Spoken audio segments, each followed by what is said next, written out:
So everybody's talking about the wasted expenditure by USAID, but do you know what percentage of our federal budget is USAID? 0.2%. You see how small that is? It's nothing. By the time you see me go through all the other expenditure, wasted expenditure, you're going to lose your mind. Stick around.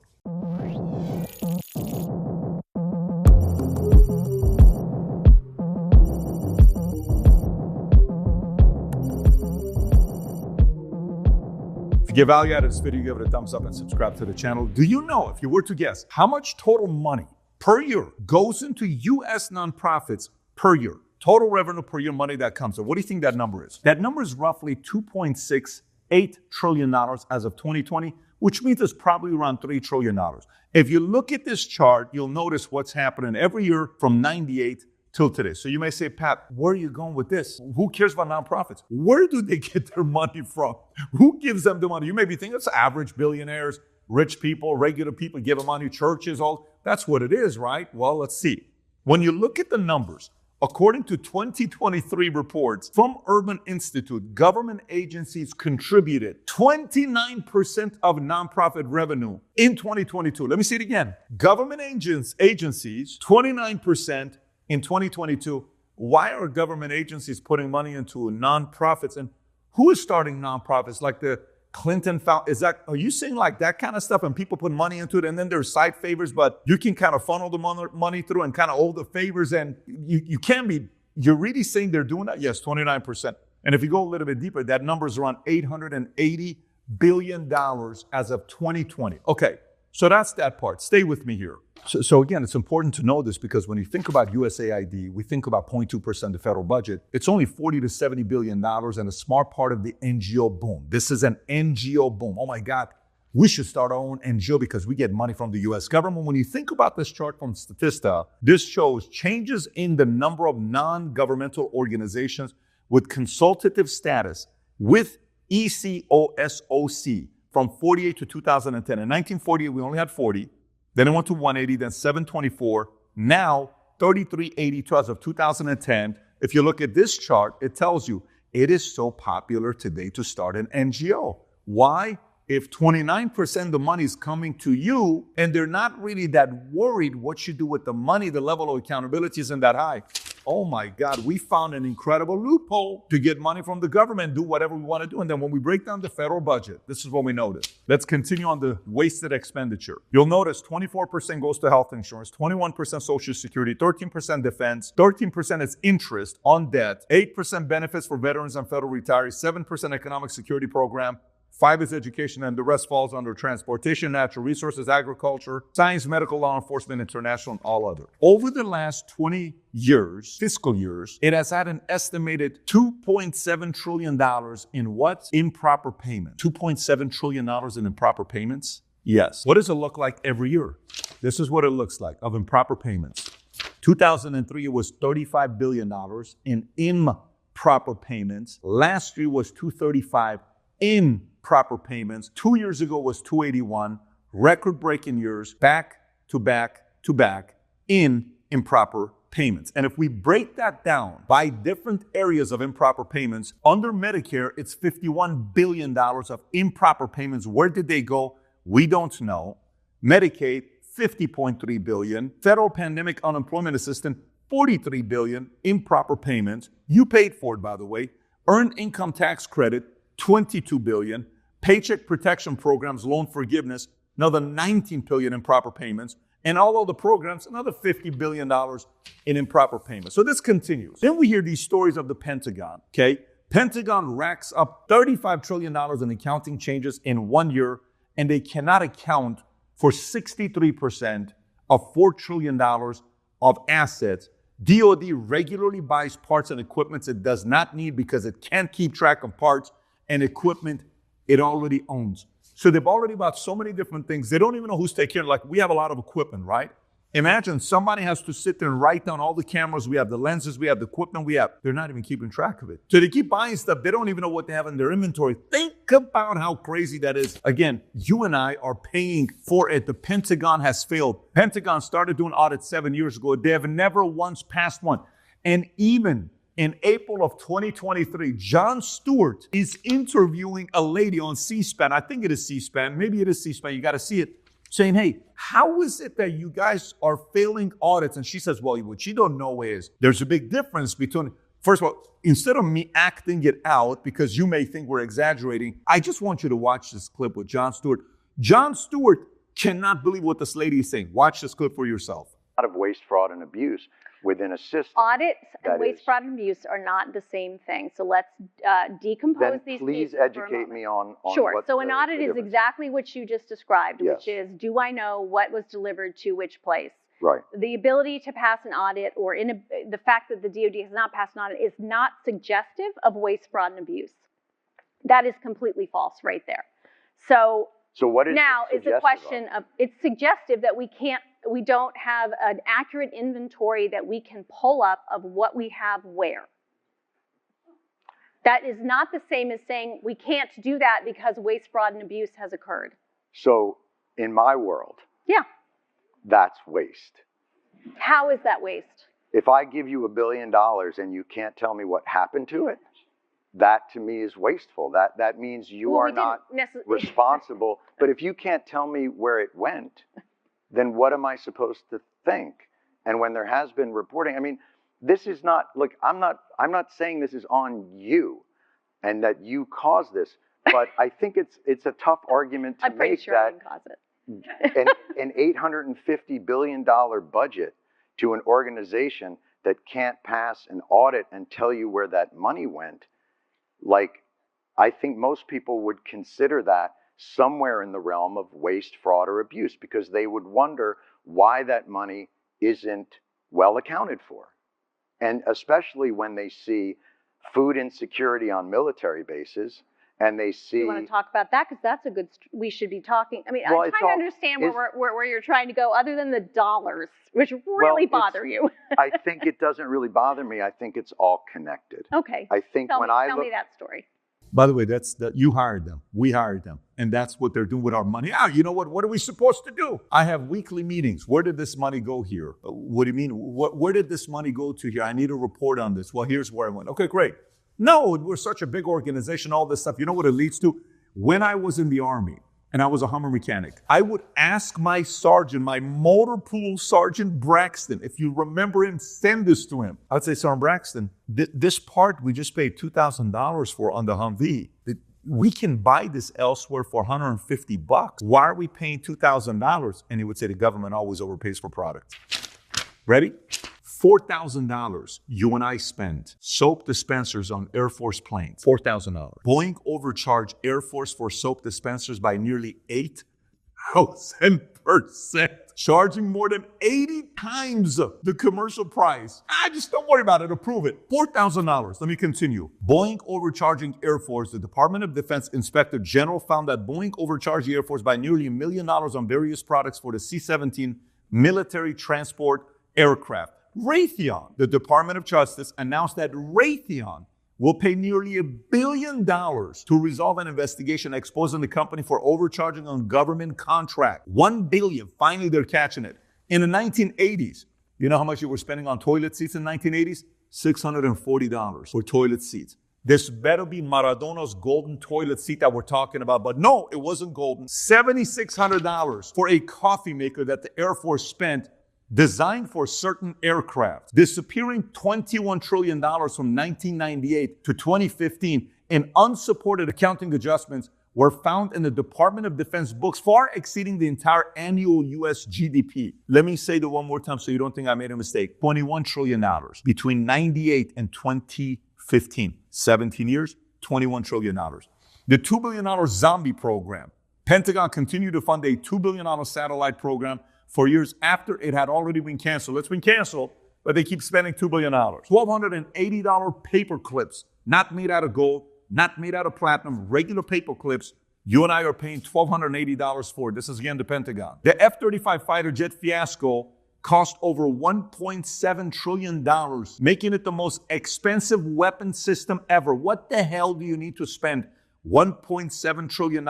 Despite this, the aircraft has been plagued with issues from software bugs to parts shortages. The invisible buildings, the Pentagon spent millions on constructing buildings in Afghanistan that were never used or were built in areas where they served no purpose. $300,000 camouflage that didn't work. Pentagon paid the NFL for patriotism $6.8 million. At least this is a little bit of, hey, sell the dream about what it is to be a soldier here. Sell us how awesome the country is. I get that part, $6.8 million, but I don't get all the other stuff that we're talking about here. And by the way, when you talk about this stuff, the Beltway bandits, you know what we found? You ever heard of Booz Allen Hamilton? And you hear about, did you know that Snowden, I don't know which one of these names used to work at Booz Allen Hamilton. Did you know John McAfee, I think, worked at Booz Allen Hamilton? Like if you worked at this consulting firm, it's amazing, right? Do you know out of their revenue every year, say they do $10 billion a year, you know what percentage of their revenue comes from the government? Contracts, you ready? Not 5%, not 10%, not 20%, 97% is all coming from the U.S. government. That means Booz Allen Hamilton, without the government contracts, they rely on the government. You ever heard of Lockheed Martin? What percentage do you think is coming from government contracts? 99%. Raytheon did a little bit better. They're at 48% in 2022, and in 2024, they were 53.3%, which means they have some business they're doing outside of the government. All right, next one is Medicare and Medicaid, which is 25%. If you look at this chart from 1970 till today, we went from $7.5 billion to now $1 trillion, and it's just grown exponentially. And by the way, to simplify the whole thing, Medicare is for old people, like my dad. Medicaid is for poor people. But if you look at Medicaid and Medicare, guess what you notice? Both of them are climbing. The charts are right next to each other. I'm sure you see this, but let's see if they got anything going on here. So this is why DOGE is on fire. This is why so many people are excited to see what DOGE is going to be doing. And DOGE Aid searched Medicare agency payment system for fraud. And while they're doing this, a judge is like, wait a minute, we're not going to give you access to any of this stuff so you can see what fraud we're doing or wasted expenditure we have. Judge name Engelmeyer is like, no, I'm not going to let you go through, but unfortunately, there's nothing you can do about it. They're going to get access to this stuff eventually. You want to find out what kind of wasted expenditure we've had with Medicaid and Medicare in the past? Let me give it to you. $1.3 billion healthcare fraud scheme in 2016. Philip S. Forms, owner of more than 20 assisted living facilities, was involved in a scheme that resulted in $1.3 billion in fraudulent claims in Medicare and Medicaid. He was convicted in 2019 for paying and receiving kickbacks and bribes, making him one of the largest healthcare frauds in U.S. history. Another $900 million chemotherapy fraud in 2013. Another $450 million kickback and price fixing settlement in 2024. Another $68 million Medicaid home care fraud in 2024. This was a 2 Brooklyn-based adult daycare business defrauded New Yorkers. Medicaid home care program of $68 million. Another $13 million pharmacy fraud scam. Another $20 million genetic. Another $45 million. You know why? Because it's easy to do so. Where's the accountability? Because if you make it easy, like, hey, we're going to give PPP, we're going to give these loans, and every noble person is going to take it. No one's going to cheat the government and take money that they don't deserve. A lot of people did. Why? Because they made it easy for people to come out and say, I'm going to take that money, and that's what they did. So now, Social Security, 21%. When you think about 21% that goes to Social Security, what do you think about? You think about, well, Social Security, this is for the money that's paid for folks that are maybe boomers, retired. That's who we're talking about, right? Not necessarily. If you think about Social Security spending, look where it's at from 40 till today. A story came out, 85% of people don't want to touch Social Security and do anything to it. They're frightened of it. You know why? Because we've been relying on this. And if you look at the bottom chart, you'll notice one thing here. Of the expenditure that we have, the spending, the blue is what actually goes to the old folks that are retiring. And what I'm about to tell you right now, folks, you've read this when you get your Social Security letter that comes out every year. This thing's going to run out here very soon. Well, guess what? We're only a few years away. Social Security Board of Trustees projects that the OASI Trust Fund will become insolvent in 2033, only 8 years away. Upon insolvency, the program would only be able to pay approximately 77% of scheduled benefits, leading to a potential 23% in reduction benefits for recipients. This is going to be one of the biggest topics of discussion in 2032 election. You're going to have one side that's going to say, this is why we got to raise taxes to take care of, so you got to break the back of all the younger generation, whatever we got to do. It's kind of where we're going. It's coming. Stay tuned. You'll hear somebody talk like that. And you're going to say, what the hell is this candidate talking about? Coming to an election near you. So that's Social Security. The Medicare Board of Trustees estimates that the Health Insurance Trust Fund will be depleted by 2036. At that point, Medicare would only be able to cover 89% of its costs. You know how many different things I can read here? I have stacks. I'm not going to go through all of them. Let me just read one of them here. The GAO estimates that about 1,500 of those individuals, up to 7,000 federal employees that have disability, may have improperly received benefits since their wages went beyond maximum income threshold. And when they did the investigation, they also found over 71,000 stimulus checks were sent by the Obama administration to people who were dead, including 63,481 people whose death have been previously reported to the agency. They knew they're dead, but we're still sending them payments. Very organized system. I visualize they're sitting in the office and this is how they're measuring it. Hey, is Mary Jackson alive? Honestly, I don't know. I've got a stack of papers over here. I think she's alive. Okay, cool. Send the check, Johnny. Send him the check. Okay, cool. I visualize it being like that instead of system feeding all that stuff. How do you handle all of this in the way that they do? But by the way, continues with all the fraud, the Eric C. Kahn scandal, $550 million in improper payments. This guy's going to jail for 27 years. Another one here, $550 million in federal disability payments. Another one with 106 individuals, including former police officers and firefighters in 2014. Massive disability fraud. I can go through a ton of stories here with this. We'll set that aside. Now let's go to education, 5%. This is a chart that many parents are not going to like, but you need to see it. Let me tell you what this chart is, okay? Look at that box that tells you everything about what it stands for. The dotted lines is staff per student. The blue is spending. The orange is your reading scores of our kids. Green is math scores. Purple is science scores. What do the scores look like from 1970 till today? Flat. Nothing has changed. What does it look like for staff per student? Skyrocketed. What does it look like for spending? To the roof. How much have things improved? It's so bad that Bill Maher, who said, I agree with almost everything that Rahm Emanuel says, except for this. Watch the clip. Proper payment. What about the Department of Education? Now, I don't know that much about it, but I've never read good things. Rahm Emanuel, who I agree with on almost everything, here was a quote. He said, 1/3 of 8th graders can't read, and now he wants to close the department. And I thought, that's probably why they can't read. Or at least partly. I mean, the numbers keep getting worse and worse and worse. And I don't know if the Department of Education is anything it doesn't really, I don't know what it does. Except take money. It's sort of a middleman. It doesn't run classrooms or do stuff like that. I don't think it makes policy. So where are you on something like that? And that's Bill Maher saying it, who thinks Newsom is a great candidate for future president. So Bill Maher on the left is starting to realize our education sucks and there's a reason for it. Where the hell is the money going and what do they do at the Department of Education? But let me give you a new analysis we got from the Government Accountability Office. Reveals that the Department of Education underestimated the cost of the federal direct loan program by $311 billion between 1997 and 2021. That's another $311 billion.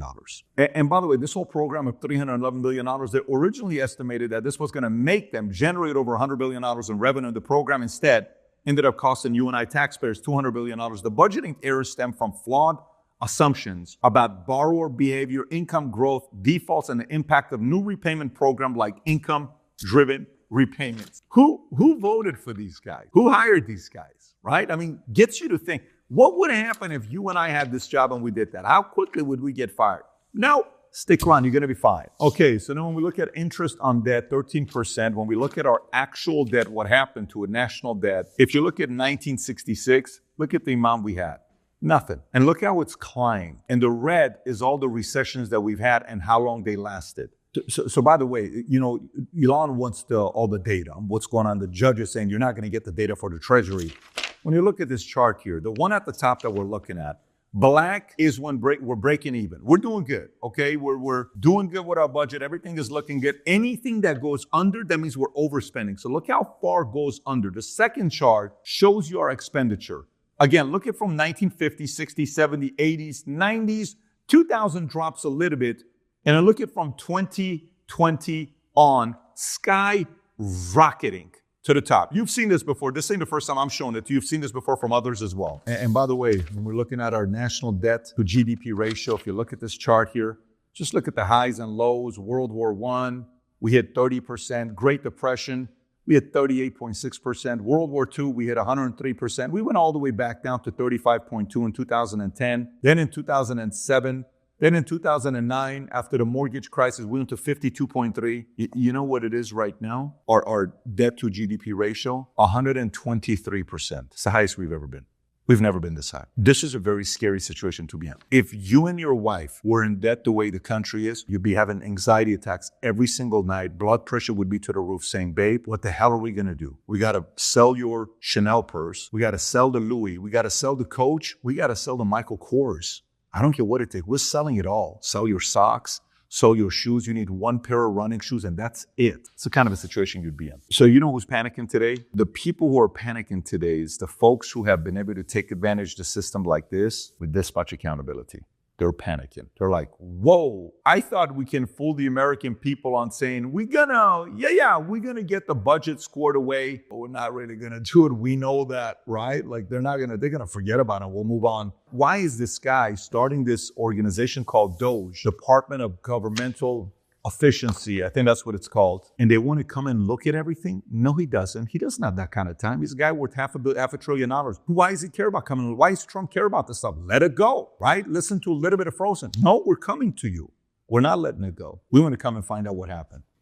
I don't know what the numbers. I think it's 17 or 18 or 19 people are investigating Fauci to see what's going on. Accountability is here. The people want to know, what did you do with our money? Remember when that one scene where the guy says, what do you want? You know what the American people said? Accountability. We want to know what you have here. We want to know what you're doing with our money. That's all it is. If you're like that as well and you want to know as well, give it a thumbs up and subscribe to the channel. And if you enjoyed this video, go watch this other video we did titled How to Eliminate Income Taxes. Some tells me you're going to like the video. Take care, everybody. Bye-bye.